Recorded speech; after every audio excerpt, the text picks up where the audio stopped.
ခေ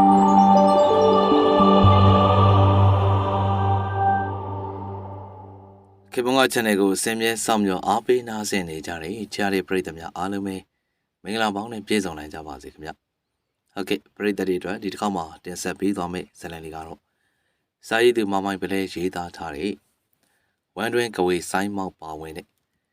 အယိုးကောင်းနန်းတော်မှာမပုတ်သိုးသောအလောင်းလိုအမည်ရတဲ့စိတ်ဝင်စားဖွယ်ဇာတ်လမ်းကောင်းလေးကိုတင်ဆက်ပေးသွားမှာဖြစ်ပါတယ်နားဆင်အားပေးကြပါအောင်ခင်ဗျဆရာ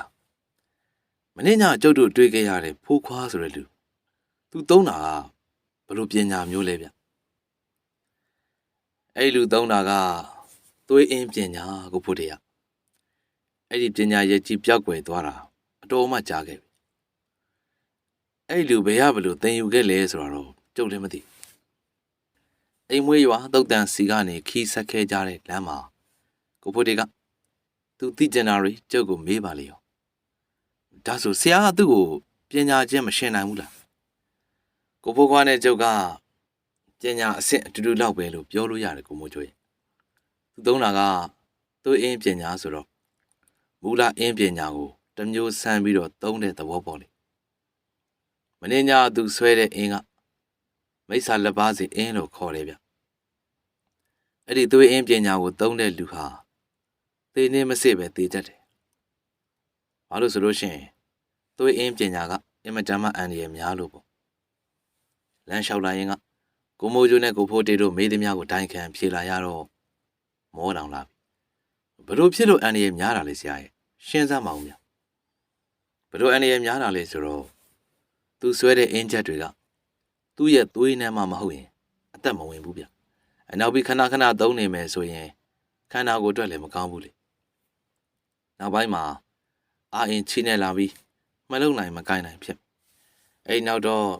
သူ့နားမှာလူတယောက်ရှိမနေဘူးဆိုရင်သူ့ကိုဘယ်သူကပြုစုဆောင်ရှောက်ပါတော့မလဲ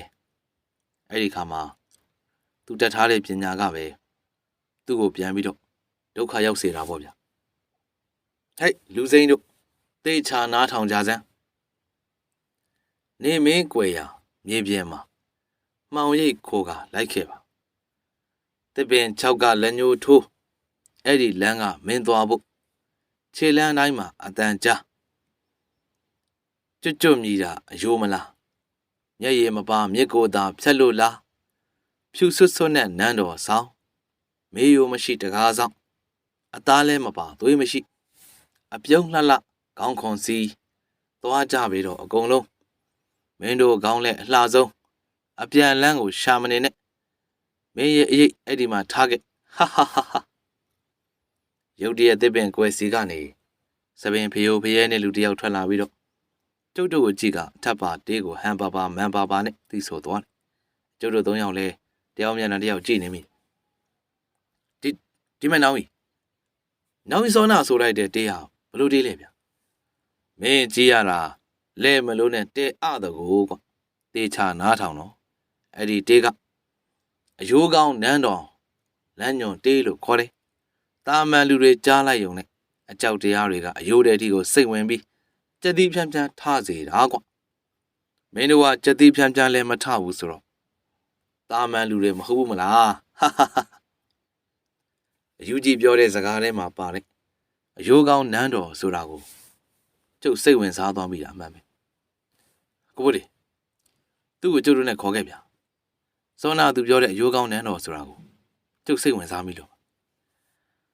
ယူကြီးနာကိုကတ်သွားပြီးစကားပြောနေတဲ့ကိုဖိုးတေကို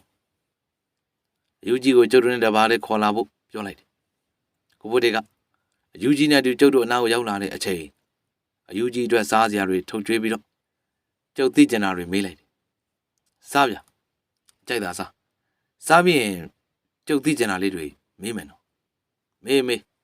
င်းတို့ကငါ့ကိုမုံတွေကျွေးထားတာပဲကြိုက်တယ်သာမေးဟိစောနာဦးကြီးရွတ်တဲ့အယိုးကောင်းနန်းတော်လမ်းညွန်တေးဆိုတာလေအဲ့ဒီနန်းတော်ကတကယ်ရှိတာလားဟာတကယ်ရှိတာပေါ့ဟာမင်းတို့ကမယုံဘူးလား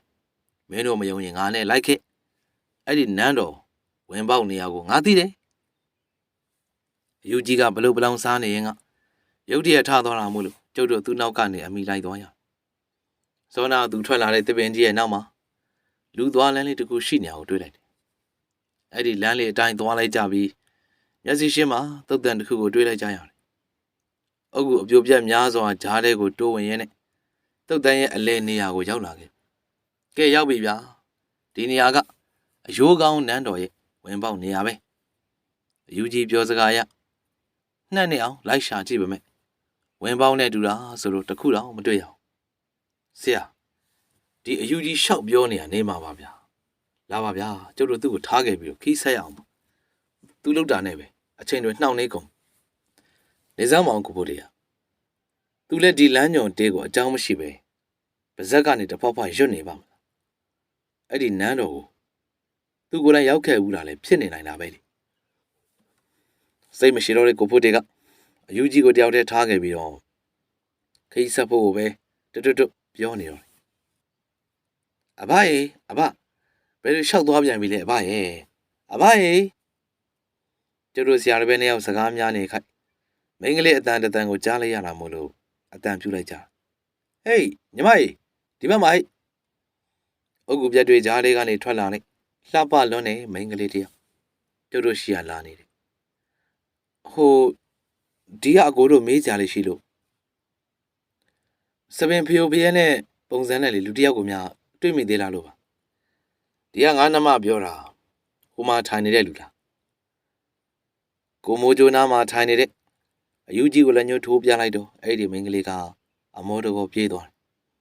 အဘရဲ့ဘယ်လိုလျှောက်သွားနေရလဲသမီးအပြန်ခဏသွားပြီးအိမ်ပြန်ရောက်တော့အဘကိုမတွေ့တာနဲ့ရွာထဲမှာလည်းနေရာစုံအောင်လိုက်ရှာလိုက်ရတာ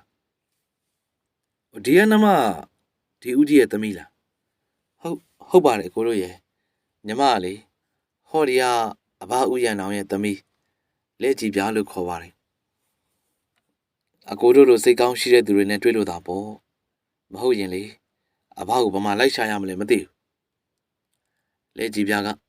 ဝမ်းနေသွားဟန်နဲ့ပြောပြနေရှာတယ်ဆက်စုတယ်တော့မထင်ပါနဲ့ဦးကြီးကဘလို့ဖြစ်ပြီးတော့အခုလိုဖြစ်သွားရလဲဆိုတာကျုပ်တို့ပြောပြပေးနိုင်မလားဒါဆိုအကိုတို့ကဆေးဆရာတွေပေါ့နော်ညီမရဲ့အဘကိုဆေးကူပေးနိုင်တယ်ပေါ့ဟုတ်လားယင်ကိုဒီတခါတော့ကိုဖိုးတေမမေးခင်ကျုပ်ကအရင်ဥအောင်မေးလိုက်ချိန်လက်ကြည်ပြားရဲ့မျက်လုံးအစုံကအယောင်လက်သွားပြီးတော့ကျုပ်တို့ကိုအားကိုးတကြီးနဲ့ကြည့်နေရှာတယ်ဆေးဆရာတွေဆိုတာတော့မှန်ပေမဲ့ကျုပ်တို့ကူးသားလို့ရနိုင်မရနိုင်ဆိုတာလေးရှိသေးတယ်လေငါညီမရဲ့အတက်နိုင်ဆုံးတော့စူးစမ်းကြည့်ပေးပါမယ်လို့ကတိပေးပါတယ်ညီမနားလဲပါတယ်ကိုရဲ့အဘဒီလိုဖြစ်နေရအတော်ကြာခဲ့ပြီကဲပါလေဒါတွေကိုညီမတို့အိမ်ရောက်မှပဲအေးဆေးပြောကြတာပေါ့ငါညီမတို့အိမ်မှာ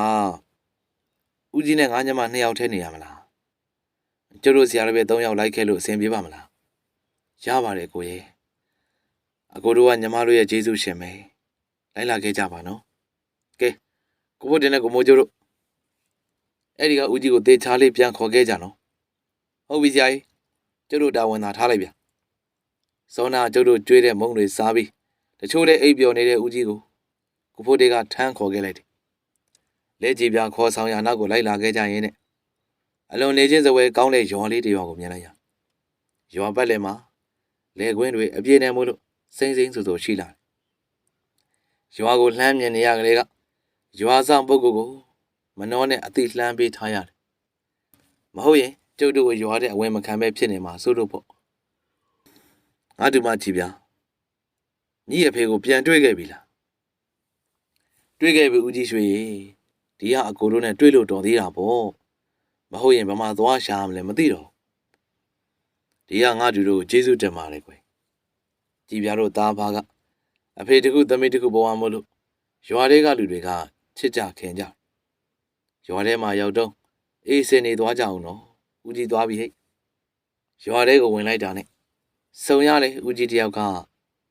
ကြည်ပြလို့သားဖအကြောင်းကိုပြောပြသွားတယ်နောက်တော့အဲ့ဒီဦးကြီးကရွာပြန်မှာရှိတယ်လေကွင်းစိမ့်စိမ့်ဆူဆူတွေရှိရဘက်ကိုလှည့်ထွက်သွားတော့တယ်ရွာထဲကိုဆက်ဝင်လာခဲ့ကြပြီးမကြခင်မှာပဲကြည်ပြလို့အိမ်ကိုရောက်လာခဲ့ကြတယ်ကျုပ်တို့ကိုအိမ်ရှိကနေကုပြက်လေးမှနေရာထိုင်ခင်းပေးပြီးတော့တောရဲသဘာဝရင်ွေးချမ်းအိုးနဲ့လက်ဖက်ကွက်ကလေးချပေးရှာတယ် ကိုဖိုးတေထမ်းခေါ်လာတဲ့ဦးကြီးကိုတော့အခန်းတစ်ခုအတွင်းမှာအေးစစ်အနားယူစေတယ်အခုလိုထမင်းမစားရသေးဘူးမလားမုံလွဲတောင်ကြောနေပြီကြည်ပြထမင်းပြင်လိုက်မယ်နော်နေပါစေတော့မှကြည်ပြကျုပ်တပည့်တယောက်ကိုပြင်ခိုင်းလိုက်ပါမယ်ကျော်သူတောင်သားတို့ရဲ့အကျင့်အတိုင်းကျုပ်တို့ကိုထမင်းဝိုင်းပြင်ပြီးတော့အဲ့ခံမယ်ပြောနေရမို့လို့ကိုဖိုးတေကိုပဲအစစရရပြင်ဆင်ခိုင်းလိုက်တော့တယ်ကျုံနဲ့ကိုမိုးကြိုးကတော့ကိုပြက်လေးမှာထိုင်ရဲနဲ့မက်ကြည်ပြနဲ့စကားကောင်းနေကြတာပေါ့မက်ကြည်ပြရဲ့အဖြစ်ခုလိုဖြစ်သွားတာဘယ်လောက်ကြာပြီလဲတိတ်တော့မကြသေးဘူးကိုရဲ့လွန်ခဲ့တဲ့6လလောက်ကမှဖြစ်သွားတာရဲ့ဖြစ်ပုံကဒီလိုအကိုရဲ့လွန်ခဲ့တဲ့6လလောက်ကဟိုဘက်နှစ်ရွာအကျော်ကနတ်ရေကန်ဆိုတဲ့ရွာမှာလူနာသွားကူမယ်ဆိုပြီးတော့ထွက်သွားတာ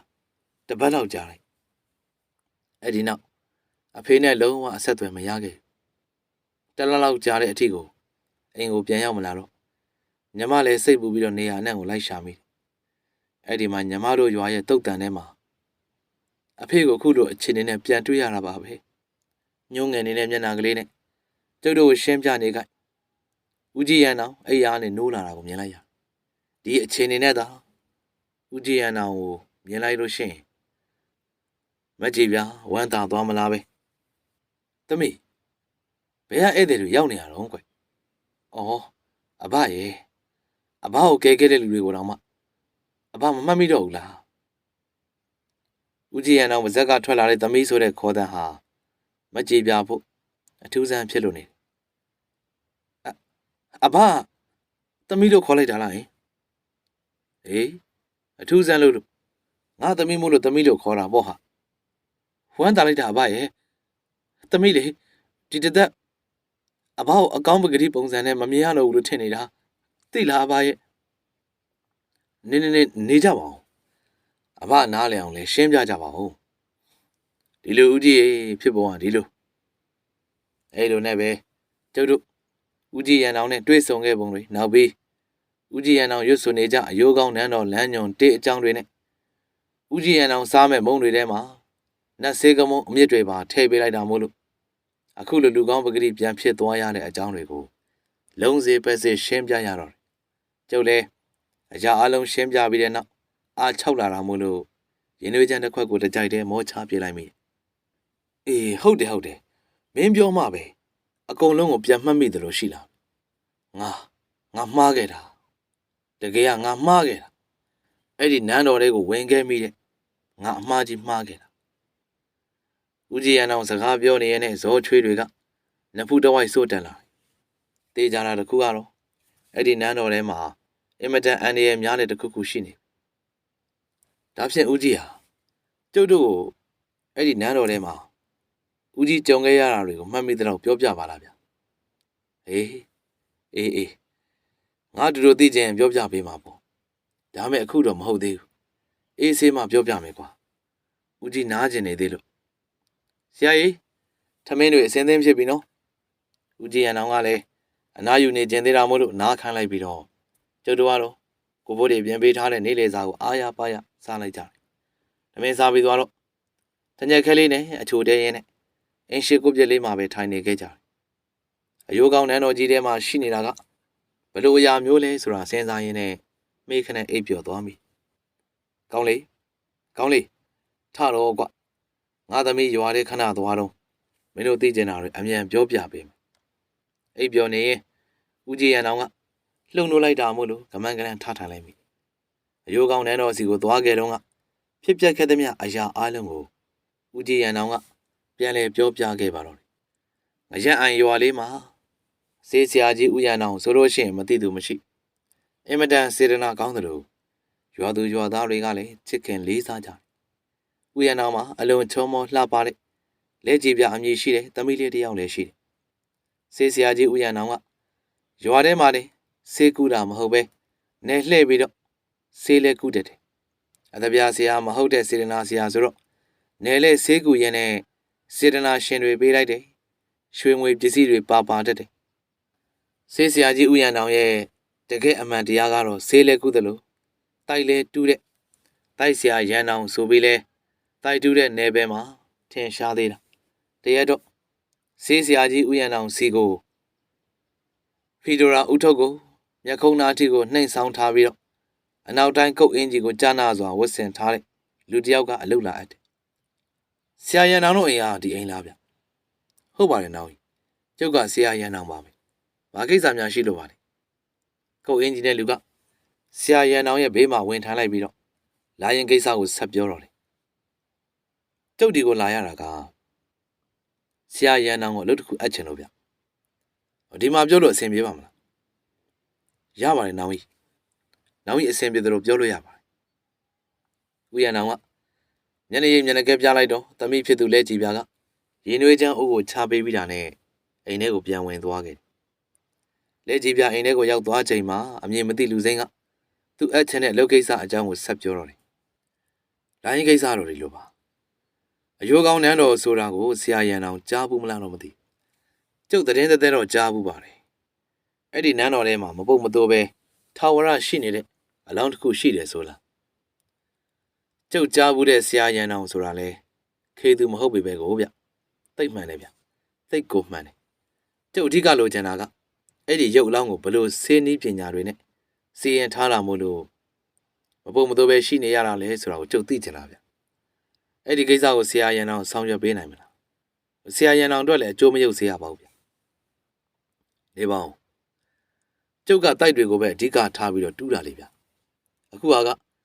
ကြားဘူးနာဝပဲရှိတဲ့နေရာကိုသွားရမယ်ဆိုတော့နည်းနည်းတော့ထူးဆန်းမနေဘူးလားကြားဘူးနာဝမဟုတ်ဘူးဆရာရန်အောင်ရကျုပ်မှအဲ့ဒီနန်းတော်ကိုသွားလို့ရနိုင်တဲ့လမ်းညွန်တစ်ခုရထားတယ်ဒီမှာကြည့်ကြည့်ဦးအမြင်မသိလူကမ်းပေးလိုက်တဲ့ညစ်တဲ့စာရွက်ထဲကစာတွေကိုဦးရန်အောင်ဖတ်ကြည့်လိုက်ပြီစာရွက်ထဲမှာရေးထားတဲ့စာတွေကတော့အောက်ပါအတိုင်းပဲပေါ့နေမင်းကွယ်ရာမြေပြင်မှာမှောင်ရိပ်ခိုကလိုက်ခဲ့ပါတစ်ပင်ကြောက်ကလက်ညှိုးထိုးအဲ့ဒီလမ်းကမင်းသွားဖို့ခြေလမ်းတိုင်းမှာအတန်ကြားကျွတ်မြည်တာအယိုးမလားမျက်ရည်မပါမြစ်ကိုသာဖြတ်လို့လားဖြူဆွဆွနဲ့နန်းတော်ဆောင်မေယိုမရှိတကားဆောင်အသားလည်းမပါသွေးမရှိအပြုံးလလခေါင်းကုန်းစီသွားကြပြီးတော့အကုန်လုံးမင်းတို့ကောင်းလဲအလှဆုံးအပြန်လန်းကိုရှာမနေနဲ့မင်းရဲ့အရေးအဲ့ဒီမှာထားခဲ့အင်းဗျဒီစားရဲ့အတိတ်ပဲကိုဖော်နိုင်ဖို့ကလည်းအချိန်ကြာနိုင်တယ်ကျုပ်ဒီစားရဲ့အတိတ်ပဲကိုဖော်လို့ရပြီဆိုတာနဲ့ချက်ချင်းဆက်သွယ်ပေးပါမယ်ကောင်းပါပြီဗျကျုပ်ဆရာရန်အောင်စီကလာမဲ့သတင်းစကားကိုစောင့်မျှော်နေပါဒါနဲ့တပါးလေးမိတ်ဆက်ပေးပါရစေကျုပ်နာမည်ဒေါက်တာဘာခက်အနောက်တိုင်းဆေးပညာနဲ့သိပ္ပံနီးကြအဖြစ်မရှာနိုင်သေးတဲ့ဆေးပညာအကြောင်းတွေကိုလေ့လာနေသူတယောက်ပေါ့ဒါတော့ဆရာရန်အောင်လိုအပ်တာ30ဖို့ဇေယျငွေပေးထားခဲ့တာပါဒေါက်တာဘာခက်ဆိုသူကဥယျာဉ်အောင်လက်ထဲကိုငွေတွေအထက်လိုက်ကိုပေးထားခဲ့ပြီးတော့လာရလမ်းအတိုင်းကိုလှည့်ထွက်သွားခဲ့တယ်လက်ထဲကငွေအထက်လိုက်ကိုကန်ရဲနဲ့ကြောင်စီစီနဲ့ကြံခဲ့သူကဆေးဆရာကြီးဥယျာဉ်အောင်ဒီလိုနဲ့1လ2လ3လကြာတဲ့အထိအချိန်တွေကုန်လွန်ခဲ့ပြီးတော့လမ်းညွန်တေးကိုအဓိပ္ပာယ်ဖော်ရင်း3လကြာပြီးနောက်ဆုံးမှလို့အပြေဝအဓိပ္ပာယ်ဖော်နိုင်ခဲ့တယ်ဒါကြောင့်ဆေးဆရာကြီးဥယျာဉ်အောင်ကဒေါက်တာဘာခက်ကိုဆက်သွယ်ပြီးတော့အကျိုးကြောင့်ပြောပြလိုက်နောက်တရက်မှာဆေးဆရာကြီးဥယျာဉ်အောင်စီကိုဒေါက်တာဘာခက်ဒုတိယအကြိမ်ရောက်ရှိလို့လာပြန်ကျုပ်ဆရာရန်အောင်ကိုတိတ်ပြီးအထင်ကြီးသွားပြီဗျတိတ်ကိုထင်ကြီးသွားအနည်းနဲ့လာကကျုပ်ရှာနေခဲ့တဲ့အဖြစ်ကိုဆရာရန်အောင်က3လလေးနဲ့အဓိပ္ပာယ်ပေါ်နိုင်ခဲ့တိတ်ကိုလေးစားလိုက်ဗျအဲ့လောက်လည်းမဟုတ်ပါဘူးဒေါက်တာဘာခက်ဟာအဲ့လောက်မယ်လို့ထင်ထားတာဗျကျုပ်တို့နယ်ပယ်အတွင်းကစာတွေမှုလို့လားတော့မသိရိုးရိုးရှင်းရှင်းပဲအဓိပ္ပာယ်ပြန်လိုက်တော့အဖြစ်ထွက်လာပါရောဗျကျုပ်လည်းစိတ်ဝင်စားတယ်ဆရာရန်အောင်ရှင်းစမ်းမအောင်ဗျအဲ့လိုနဲ့ဆေးဆရာကြီးဦးရန်အောင်ကလမ်းညွန်တေးကိုအဓိပ္ပာယ်ဖွင့်ပြခဲ့နေမင်းကွယ်ရာမြေပြင်မှာမှောင်ရိပ်ခိုကလိုက်ခဲ့ပါအဲ့ဒီစာပိုက်ကကျုပ်တို့ညအချိန်မှာပဲအယိုးကောင်းနန်းတော်ကိုသွားလို့ရမှာတဲ့ဗျတစ်ပင်6ကလက်ညှိုးထိုးအဲ့ဒီလမ်းကမင်းသွားဖို့အဲ့ဒီစာပိုက်ကတော့ကျုပ်တို့ဂမ်ဘီယာနယ်ပယ်မှာတစ်6ဝါ6တွေရှိတဲ့နေရာကတုတ်တန်လို့မှတ်ယူကြတာကိုတုတ်တန်ကတဆင့်သွားရမယ်လေခြေလမ်းတိုင်းမှာအတန်ကြားကျွတ်မြည်တာအယိုးမလားဒီဘက်ကတော့ကျုပ်တို့သွားရမယ်လမ်းတစ်လျှောက်အယိုးတွေစီထားတယ်လို့ဆိုလိုတာပဲဗျမျက်ရည်မပါမြစ်ကိုသာဖြတ်လို့လားဖြူဆွဆွနဲ့နန်းတော်ဆောင်မေယိုမရှိတကားဆောင်အသားလည်းမပါသွေးမရှိ အပြုံးလလခေါင်းခွန်စီဒီအပိုင်းမှာကအဓိကကျသွားပြီအဲ့ဒီနန်းတော်ရဲ့ဝင်ပေါက်မှာရှိတယ်အဆောင်အကြောင်းကိုဖော်ပြထားပြီးအဲ့ဒီနန်းတော်တွေကိုတာမန်အတိုင်းဝင်သွားလို့မရပဲနန်းခန္ဓာနဲ့ဝင်ရမယ်လို့ဆိုထားပြန်တယ်အဲ့ဒီအဆောင်ကိုသာကြော်သွားနိုင်ရင်ကျုပ်တို့သွားခြင်းတဲ့စီကိုရောက်သွားပြီပဲသွားကြပြီတော့အကုန်လုံးမင်းတို့ကောင်းလက်အလှဆုံးအပြန်လန်းကိုရှာမနေနဲ့မင်းရဲ့အကျိတ်အဲ့ဒီမှာထားခဲ့ကျုပ်တို့အချိန်မီပြန်မထွက်နိုင်ခဲ့ရင်ဒါမှမဟုတ်တကားအဆောင်ကိုမကြော်ဖြတ်နိုင်ခဲ့ရင်ကျုပ်တို့ရဲ့နန်းခန္ဓာဟာအဲ့ဒီနန်းတော်ထဲမှာပဲတဝဲလေလေနဲ့ရှောက်သွားနေရမယ်သဘောရှိတယ်အကြောင်းအရာတစ်ခုချင်းစီကိုကြကြလက်ကြရှင်းပြသွားလိုက်တာများတကယ်ကိုပညာရှင်ပြီးသားပါပဲလေဗျဒေါက်တာဘာခဲရဲ့ချီးကျူးစကားတွေကြောင့်ဆေးဆရာကြီးဦးရန်အောင်တယောက်ပြုံးပြီးဖြစ်သွားရတယ်ဒါဖြင့်ဆရာရန်အောင်ဘယ်နဲ့များခီးထွက်မယ်စဉ်းစားထားတော့ဗျကျုပ်မနဲ့ဖြံပဲခီးစားထွက်မလို့စဉ်းစားနေရဗျကောင်းတယ်ဗျကျုပ်အတွက်ကတော့မြန်လေကောင်းလေပဲဗျဒါကတော့ဆရာရန်အောင်ရဲ့ပညာကိုလေးစားနေနေထပ်ပြီးတော့ပေးတာပါလက်ခံပေးပါဒေါက်တာဘာခက်ကဆေးဆရာကြီးဦးရန်အောင်လက်ထဲကိုပတ်စံတချို့အထက်လိုက်ပေးခဲ့ပြန်တယ်ဆေးဆရာကြီးဦးရန်အောင်စိတ်ထဲမှာတော့သူ့ကိုလေးစားလုံးလို့ပေးခဲ့တယ်လို့ထင်မှတ်နေတော့ပေါ့ဒေါက်တာဘာခက်ပြန်သွားပြီးတဲ့နောက်ရက်မှာဆေးဆရာကြီးဦးရန်အောင်ကအယိုးကောင်းနန်းတော်ရှိရာကိုခီးထွက်ခဲ့တော့တယ်သမီးဖြစ်သူလက်ကြီးပြာကိုတော့နေရွာအကျော်ကနေရီကန်ရွာမှာလူနာသွားကူမှဖြစ်ကြောင်းလိန်လည်ပြီးတော့အယိုးကောင်းနန်းတော်သွားရာလမ်းညွန်တစ်အတိုင်းကိုစတင်လှုပ်ဆောင်ခဲ့တော့ငရအံရွာလေးရဲ့တုတ်တန်ထဲမှာဗျာများနေတဲ့ဆေးဆရာရန်အောင်ဟာသူ့ရဲ့ရုပ်ခန္ဓာကိုအုပ်ကူတစ်ခုအတွင်းမှာစီထက်ထက်ချကထားရခဲ့ပြီးတော့နန်းခန္ဓာနဲ့အယိုးကောင်းနန်းတော်သွားရာလမ်းကိုရှာဖွေနေခဲ့တယ်။ပါဇက်ကလည်းအယိုးကောင်းနန်းတော်လမ်းညွန်တေးကိုအချိန်ချင်းရွတ်ဆိုရင်းနဲ့တခုခုကိုသတိပြုမိသွားဟန်ပဲ။တုတ်တန်လဲမှာထိုင်ပြီးတော့လမ်းညွန်တေးကိုအဆက်မပြတ်ရွတ်ဆိုနေပြန်တယ်။ခဏကြာမှတော့မြေကြီးတွေကွဲအပ်လာပြီးအတွင်းထဲကိုဆင်းသွားလို့ရတဲ့လှေကားကြီးတစ်ခုပေါ်လာခဲ့။ဆေးဆရာရန်အောင်ကလည်းဒီလမ်းဟာဘယ်နေရာကိုရောက်တယ်လဲသိနေနေရမို့လို့မကြောက်မလဲအောက်ထဲကိုဆင်းလာခဲ့တော့တယ်လေကထစ်တွေကဖြူဖွေးပြောင်းလဲနေပြီးတော့ဘေးတစ်ဖက်တစ်ချက်စီမှာလဲအယိုးကောင်းတွေများစွာစီစီချထားတာကိုတွေ့ရတယ်လေကအစားကားနဲ့အဆုံးထိလင်းထိန်နေအောင်မြင်နေရတာဟာလေကားရဲ့တစ်ဖက်စီကဥကောင်းခွန်တွေဟာမငိမ့်နိုင်တဲ့မီလီယံတွေတောင်းလောင်နေတာကြောင့်ပါလေကားအဆုံးထိကိုရှောက်လာပြီးချိန်မှာကြီးမားတဲ့တကားချက်ကြီးကိုတွေ့မြင်လိုက်ရပြီးတော့တကားကြီးရဲ့ရှေ့ထဲမှာထိုင်နေတဲ့မဲမဲတရံလူပုံစံအရာကြီးကိုလည်းတွေ့လိုက်ရအဲ့ဒီအရာကြီးကိုစိုက်ကြည့်နေရင်ဘေးပတ်ဝန်းကျင်ကအေးစင်းစင်းဖြစ်လာသလိုခံစားလိုက်ရဆေးဆရာရန်အောင်ဟာအကြောက်လန့်မရှိရှေ့ကိုဆက်တိုးခဲ့ပြန်ရက်လိုက်စမ်းအသင်ဟာသေးလူလားအဲ့ဒီမဲမဲတရံလူပုံစံကြီးအရာကသူရှိရာကိုရှောက်လာပြီးတော့မေးခွန်းတွေမေးတော့တီတီငိန်နဲ့ပဲပြန်ဖြေခဲ့တယ်။ကျုပ်ကသေးလူပါဒီနေရာကိုမှားယွင်းပြီးရောက်လာခဲ့တဲ့ပုံပဲရှေ့ကိုဆက်သွားရမလားမသွားရဘူးလားအသင်ဒီနေရာကိုမှားယွင်းပြီးရောက်လာတာမဟုတ်ဘူးကံပါလို့ရောက်လာတာအထဲကိုဝင်သွားဆေးစရာရန်အောင်ဟာအဲ့ဒီအရာကြီးပြောတဲ့အတိုင်းကိုနန်းဆောင်ကြီးတဲကိုဆက်ဝင်လာခဲ့နန်းဆောင်တွေကလူသွားလဲတစ်ချောင်းမှာစီချထားတဲ့ဥကောင်းခွန်တွေကမရေမတွက်နိုင်အောင်ကိုများပြားလွန်းလာဥကောင်းခွန်တွေကိုနင်းဖြတ်ပြီးတဲ့နောက်အလဲရောင်တွေများစွာထွက်ပေါ်နေတဲ့အခန်းကြီးတစ်ခုကိုမြင်လိုက်ရတယ်။အဲ့ဒီအခန်းကြီးရဲ့အလဲကပလင်လိုအရာမျိုးပေါ်မှာတင်ထားတဲ့အဖြူရောင်ခေါင်းတလားကြီးကိုဆေးဆရာရန်အောင်မြင်လိုက်မိတယ်။ပလင်ပေါ်ကိုတက်ခေါင်းတလားအဖုံးကိုဖွင့်လိုက်တော့အထဲမှာကအင်မတန်ချောမောလှပတဲ့မိမပြိုတူရဲ့ရုပ်အလောင်းကိုမပုတ်မသိုးတဲ့အခြေအနေနဲ့ထူးဆန်းစွာမြင်တွေ့လိုက်ရတယ်။အစီရင်တွေနဲ့လှုပ်ထားတဲ့ခေါင်းတလားကြီးမို့လို့မပုတ်သိုးတာလားဆိုပြီးတော့ခေါင်းတလားအနှံ့ကိုရှာကြည့်ပေမဲ့အစီရင်ချထားတာနဲ့တူတာဆိုလို့အင်ကွယ်တစ်ခွက်တောင်ရှာမရခဲ့ဘူး။လက်လျှော့ပြီးပြန်မဲ့အလုပ်မှာစောနာကမျက်လုံးမှိတ်လျက်သားဖြစ်နေတဲ့မိမပြောရဲ့အလောင်းဟာထူးဆန်းစွာမျက်လုံးပွင့်နေရကိုသတိထားမိလိုက်တယ်။ပွင့်လျက်သားဖြစ်နေတဲ့မျက်လုံးတွေကိုလက်နဲ့သက်ချပေးပြီးပြန်ပိတ်ပေးမလို့လှုပ်တုံးအေးဆက်တဲ့လက်တစ်ဖက်ကဆေးဆရာကြီးရန်အောင်ရဲ့လက်ကိုဖမ်းဆွဲထားတယ်။အဲ့ဒီလက်ကခေါင်းတလားတွေက မိမပြောရဲ့လက်တစ်ဖက်ပေါ်နင်းသေးလူမဟုတ်ဘူးမလားနင်းသေးလူမဟုတ်ဘူးခေါင်းတလာလေးကမိမပြောကဆူရှာအကွဲတဲ့အတန်ကြီးနဲ့အော်ဟိတ်လိုက်ချိန်မှာဆေးဆရာရန်အောင်ရက်နေတဲ့နေရာမှာမြင်းကလေးလှုပ်တယ်လို့တုံခါလာခဲ့တယ်လွတ်စမ်းငါ့ကိုလှုပ်လိုက်စမ်းနင်းဒီမှာနေရမယ်ဒီနေရာမှာနေရမယ်ဟာချောက်ချားပွဲရအတန်တဲ့ကြီးနဲ့အော်ဟိတ်ရဲ့နဲ့ဆေးဆရာရန်အောင်ရဲ့လက်ကိုအားကုန်ဖမ်းဆုပ်ထားတယ်မိမပြောရဲ့အော်တန်ကြောင့်လားတော့မသိဘူးနန်းဆောင်အဝင်ဝမှာတွေ့ကြရတယ်မဲတဲ့အရာကြီးကဆေးဆရာရန်အောင်ရှိရာကိုပြေးဝင်လာပြီးအဝေးရောက်သွားအောင်တွန်းလွှတ်လိုက်တယ်တွန်းလိုက်တဲ့အားကပြင်းလွန်းတာကြောင့်ဆေးဆရာရန်အောင်ခမ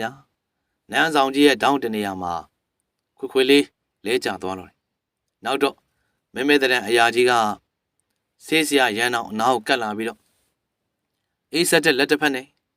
ရင်ဘတ်ကိုထိလိုက်တဲ့အချိန်လူပုံဘက်ကျမ်းမှာရှိတဲ့ဆေးဆရာရန်အောင်ရဲ့ခန္ဓာကိုယ်ဟာစတင်လှုပ်ရှားလာခဲ့တယ်အဲ့ဒီအချိန်ကနေစလို့ဆေးဆရာကြီးဦးရန်အောင်ရဲ့ပါဇက်မှာအယိုးကောင်းနန်းတော်လမ်းညွန်တေးကိုသာအချိန်ခါရွတ်ဆိုရင်းနဲ့အရက်အန်ရွာပဝန်းကျင်မှာအယူတယောက်ပါမှာလှည့်သွားလာနေတော့တယ်ဦးကြီးရဲ့အဖြစ်ကတော့အဲ့ဒါပါပဲငါတူတော့ရဲ့ဦးကြီးရန်အောင်ကသူကြုံတွေ့ခဲ့ရတာတွေကိုပြန်ပြောပြပြီးတာနဲ့ရင်နွေးချမ်းတစ်ခွက်ကိုတကြိုက်တည်းမောတောက်ချလိုက်တယ်ဒါနဲ့ဦးကြီးသတိပြန်ဝင်လာတော့မှဘလို့ခံစားရလဲအေးကွာအဲ့ဒါကိုပြောဖို့မေးကြံခဲ့တယ်ဦးကြီးရန်အောင်ဟာတောက်လက်စရင်နွေးချမ်းခွက်ကိုချလိုက်ပြီးတော့ဆက်ပြောပြပါသေးတယ်ဒီလိုကွာအဲ့လိုမျိုးအယူကြီးတယောက်လိုရှောက်သွားနေတဲ့ငါ့ကောင်ကပြန်မြင်နေရတယ်လွယ်ပြောရရင်တော့ငါခန္ဓာကိုယ်ထဲမှာရှိနေတဲ့သူကတကယ်အစ်စ်မှန်ငါမဟုတ်တော့ဘူးပေါ့ငါခန္ဓာကိုယ်ထဲကိုပြန်ဝင်နိုင်ဖို့အချိန်စူးစမ်းကြည့်ပါမယ်ငါပြန်ဝင်လိုက်တိုင်းရင်ဘက်နေရာကနေစုခနဲ့အောင်လာတယ်နောက်ပြီးငါ့ကိုအဝေးတနေရာတွန်းပို့လိုက်တယ်လို့ခံစားငါတူပေးတဲ့မုံတွေစားပြီးတဲ့နောက်ငါရဲ့နံခန္ဓာကအရင်လိုမဟုတ်တော့ပဲထူးခြားလာတာကိုသတိထားမိပြီးတော့ငါရဲ့မူလခန္ဓာကိုယ်ထဲကိုပြန်ဝင်ဖို့စူးစမ်းကြည့်လိုက်တာအောင်မြင်သွားတယ်ဆိုပါတော့အင်းဗျာဒီเจ้าတွေကြားရတော့လေထူးဆန်းသားဗျဘေးကနေနားထောင်နေတဲ့ကိုဖိုးတေးကစကားဝိုင်းလေးကိုဝင်ရောက်မှတ်ချက်ပြုတ်ပြီးတော့ကိုမိုးကြိုးကတော့ခေါင်းကိုသာတဆက်ညှိရင်းနဲ့တခုခုကိုစဉ်းစားနေတယ်အဘတို့ကစကားကောင်းနေကြတာကိုသမီးပြန်လာတာဟိုတောင်မှသတိမထားမိကြဘူးအတန်မပေးပါမပေးနဲ့လက်ကြီးပြပြန်ရောက်လာတော့ထိတ်ပြဖြစ်သွားတယ်ဦးကြီးရန်အောင်ကိုသတိထားလိုက်မိတယ်အကြီးကားတော့သူဟာတိုက်တွေကိုလိုက်လံတူဖော်နေတဲ့တိုက်เสียတယောက်ဆိုတာသမီးဖြစ်သူသိစေခြင်းမပေါ်ဘူးဟုတ်ပါငါညီမယာဦးကြီးကအကိုတို့ကိုကျေးဇူးတင်တာတွေပြောနေရတယ်ဟုတ်တာပေါ့သမီးရဲ့အဘကိုကဲတင်ပေးခဲ့တဲ့ဒီအတူတော်မောင်တွေကိုကျေးဇူးတင်လို့မဆုံးတဲ့အကြောင်းပြောပြနေတာကွဒီလိုအခြေအနေမျိုးဆိုလို့ရှိရင်အာကိုရတဲ့ကိုဖို့တဲ့စကားလမ်းကြောင်းလွှဲမှုကြောင့်ဦးကြီးရန်အောင်အသက်ရှူချောင်သွားခဲ့ဟုတ်ကဲ့ပါအဘရဲ့အဘကိုလေဒီလိုကြမ်းမမာနဲ့ပြန်တွေ့ရတာသမီးဖြစ်လေတိတ်ကိုဝမ်းသာတာပဲသိလားအင်းမသမီးရဲ့အဘလေသမီးစိတ်ပူရမယ့်အလုပ်တွေမလုပ်တော့ဘူးနော်ဟုတ်ကဲ့ပါဒါနဲ့လေရွာထဲကကိုမိုးကျိုးတို့ကဟင်းစားပေးတာနဲ့တတွဲယူလာခဲ့လိုက်တယ်အဲ့ဒါအဘတို့အတွက်ဒီညတော့ဟင်းကောင်းပြီသမီးကြိုက်တယ်လို့စီစဉ်ပါကွယ်အဘတော့လေသမီးလက်ရဆိုလို့ရှိရင်ဘာအနေနဲ့အကုန်ကြိုက်ပြီးသားပဲဟုတ်အဘဒါဆိုသမီးဟင်းချက်ဖို့ပြင်ဆင်လိုက်အောင်မယ်နော်အေးသမီးလက်ရကိုစားရဖို့စောင့်နေမယ်နော်ဦးကြီးရန်အောင်ရဲ့သမီးကကျုပ်တို့အတွက်ထပ်ပြုတ်ပြင်ဆင်ပေးပြီးတာနဲ့ဆရာလေးပဲ3ယောက်သားလက်ရည်တပြင်းဒီစားသုံးလိုက်ကြနောက်တော့စောအနားယူခဲ့လိုက်ကြတာပေါ့နောက်တနေ့မနက်မှာတော့မနက်စာစားပြီးအင်းရှိခုပြစ်လေးမှာထိုင်ရင်းနဲ့အယိုးကောင်းနန်းတော်မှာရှိတဲ့မပုတ်တိုးတဲ့အလောင်းအကြောင်းကိုစဉ်းစားမိနေတော့အိမ်ထဲကိုတက်ရဲဝတ်စားထားတဲ့လူတစ်ယောက်ဝင်လာဒီကငါတူပါဘာလို့လဲမသိဘူးဆရာရန်အောင်ရောရှိလားဒီကြီးလေးနဲ့တဲ့အတန်ပိုင်ရှင်ကိုကြည့်လိုက်တော့ဦးကြီးရန်အောင်ပြောပြဘူးလေပုံပန်းတဲ့တန်ကိုပြင်းမြင်မိတယ်ဒီလူဟာဦးကြီးရန်အောင်ကိုအယိုးကောင်းနန်းတော်ရှိရာကိုဆေလွတ်ခဲ့တဲ့ဒေါက်တာဘာခက်ဆိုတာကြုတ်တန်းပြီးတော့သိနေခဲ့တာပေါ့ ဟုတ်ကဲ့ဦးကြီးထဲမှာရှိပါတယ်ဗျခဏထိုင်ပါအောင်နော်ဒေါက်တာဘာခက်အတွက်နေရာပြင်ပေးပြီးတော့ဦးကြီးရန်အောင်ကိုအသိပေးလိုက်တယ်မနေ့စောစောချိန်မို့လို့လက်ကြီးပြတယောက်စွန်ချိုင်းသွားပို့နေတဲ့အချိန်နဲ့ကွက်တီကိုရောက်လာပြီလို့ပေါ့မဟုတ်ရင်ဦးကြီးရန်အောင်လှုပ်ထားခဲ့တဲ့ကိစ္စတွေကဘူးပေါ်သလိုပေါ်သွားနိုင်တယ်ကျုံနဲ့အတူဦးကြီးရန်အောင်ကိုဖိုးတင်နဲ့ကိုမိုးကျိုးတို့တပါလဲလိုက်ပါလာကြဟာဒေါက်တာဘာခက်ဘလို့ကျုပ်ဆရာရန်အောင်ရဲ့တရင်ကိုလိုက်ပြီးတော့စုံစမ်းနေကြတာအတော့ကြာပြီဗျကျုပ်ပတ်စံတွေယူပြီးကျုပ်ကိုမလိမ့်တစ်ပတ်လှုပ်သွားပြီလားလို့စိတ်ပူနေမိတာတော့အမှန်ပဲလှုပ်ပါဦးဘယ်ကဘလို့ဖြစ်သွားလဲဆိုတာကျုပ်သိအောင်ပြောပြကြပါဦးရှင်းပြောရရင်တော့ကျုပ်ဒီလုပ်ကိုလက်မခံချင်တော့ဘူးဒေါက်တာဘာခက်ရကျုပ်မှသမီးလေးရှိသေးတယ်လေဟာအဲ့လိုတော့မဖြစ်ဘူးလေဗျာကျုပ်ကခမ ्या ကိုယုံကြည်အားကိုလို့ဒီလုပ်ကိုအပ်ခဲ့တာဗျကျုပ်သိပါလေဒါပေမဲ့အဲ့ဒီလုပ်ကိုဦးကြီးရန်အောင်အစားကျုပ်လုပ်ပေးပါရစေကျုပ်ပါဇက်ကထွက်လာတဲ့စကားကြောင့်တိတ်ဆိတ်နေကြတဲ့လူတွေအကုန်လုံးကျုပ်ရှိရကိုမျက်နှာမူလာကြတယ်ခေပုံက channel ကနေပရိသတ်တွေအတွက်ဒီတစ်ခါမှတင်ဆက်ပေးခဲ့တဲ့ဇလန်လေးကတော့စာရေးသူမောင်မိုင်ပလဲရေးသားထားတယ်ဝမ်းတွင်ကဝေဆိုင်မောက်ပါဝင်တဲ့အယိုးကောင်းနန်းတော်မှာမပုတ်သိုးသောအလောင်းလို့အမည်ရတယ်ဇလန်လေးကိုတင်ဆက်ပေးခဲ့တာဖြစ်ပါတယ်ခင်ဗျနောက်တစ်ပိုင်းမှာတော့ကျုပ်ဆိုင်မောက်တယောက်အယိုးကောင်းနန်းတော်တွေကိုဝင်သွားနိုင်မှာမလားဆိုတာကိုဆက်လက်ပြီးတော့စောင့်မျှော်အားပေးနားဆင်ကြပါဦးနော်နားဆင်အားပေးခဲ့ကြတဲ့ပရိသတ်တယောက်ချင်းစီကိုကျေးဇူးတူပဲတင်ပါတယ်ခင်ဗျဟုတ်ကဲ့ဒီဇလန်လေးတွေဟာစိတ်ကူးရင်ရေးသားထားတဲ့ဇလန်ဖြစ်တာကြောင့်အမှားများပါရှိခဲ့လို့ရှင်နားလေခွင့်လို့ပေးကြဖို့မြတ်တာရဲ့ခံတောင်းပန်အပ်ပါတယ်ခင်ဗျာပရိသတ်များလုံးပဲစိတ်ချမ်းသာခြင်းကိုယ်ကျမ်းမာခြင်းနဲ့ပြည့်စုံနိုင်ကြပြီးတော့ဆန္ဒနဲ့ဘဝတွေထပ်တူကြနိုင်ကြပါစေခင်ဗျ